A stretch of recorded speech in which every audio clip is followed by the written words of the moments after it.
This is Satan's complete counterfeit. Muslim world domination.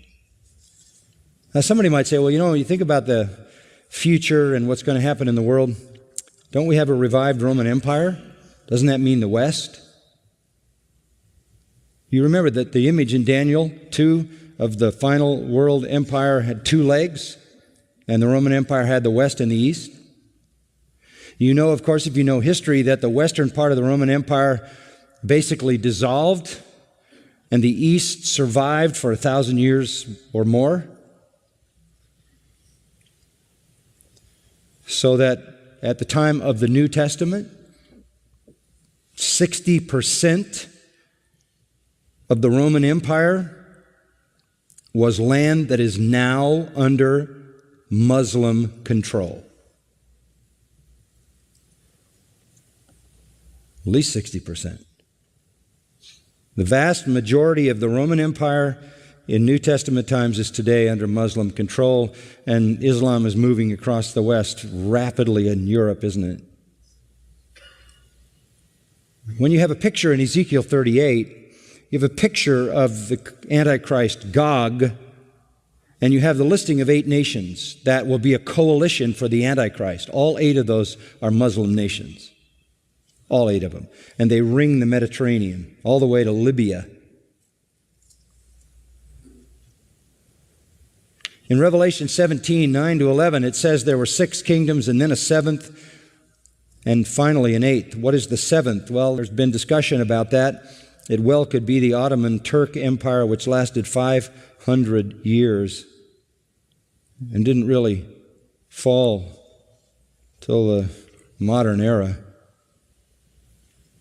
The Turkish Empire was the last caliphate, which ended in 1923, and they're waiting for the restoration when the Mahdi comes.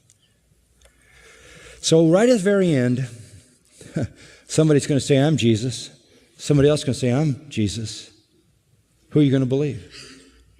That's just one form of this deception that will show up at the end. And even now, it's deceiving people.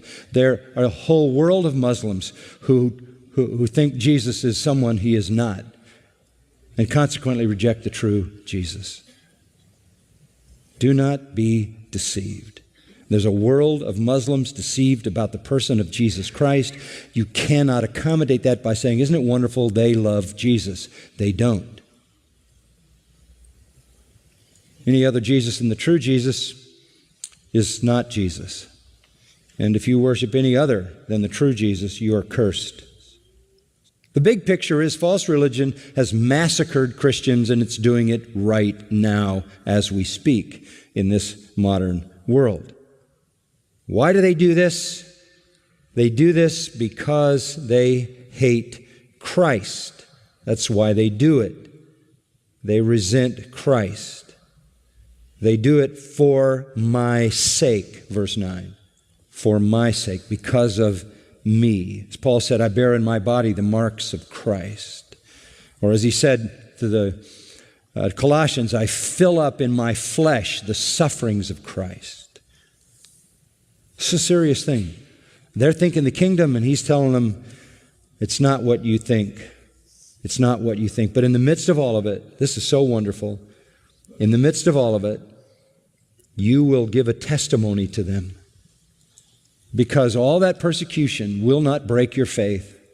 All that suffering will not cause you to deny your Christ. In the midst of all that suffering, grace will abound to you. And where there is this kind of persecution, where there is this kind of suffering, grace abounds. 2 Corinthians 12 tells us that. The Lord gives us whatever grace we need, doesn't allow us to be tempted above we are able, gives us a way of escape. And what will happen is you will, in the midst of that suffering, give a testimony. We have the record of that, don't we? Fox's Book of Martyrs. I have 3 original volumes, and they're this big. The record of all the people who gave testimony to the honor of Christ in the midst of facing death. And with that warning comes a promise. The gospel must first be preached to all the nations. In spite of the hatred, The gospel is going to go to the ends of the world. They will not stamp it out.